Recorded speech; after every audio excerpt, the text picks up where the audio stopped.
बिस्मिल्लाहिर्रहमानिर्रहीम। शुरू अल्लाह के पाक नाम से जो बड़ा मेहरबान निहायत रहम वाला है। रसूल अल्लाह सल्लल्लाहु अलैहि वसल्लम लोगों को किसी काम का हुक्म देते तो वो ऐसा ही काम होता जिसके करने की लोगों में ताकत होती।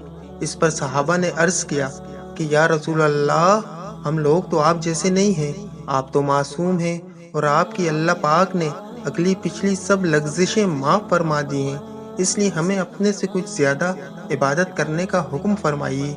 ये सुनकर आप सल्लल्लाहु अलैहि वसल्लम नाराज़ हुए, हत्ता कि खफ़की आप सल्लल्लाहु अलैहि वसल्लम के चेहरे मुबारक से ज़ाहिर होने लगी। फिर फरमाया कि बेशक मैं तुम सब से ज़्यादा अल्लाह से डरता हूँ और तुम सब से ज़्यादा इसे जानता हूँ, बस तुम मुझसे बढ़कर इबादत नहीं कर सकते।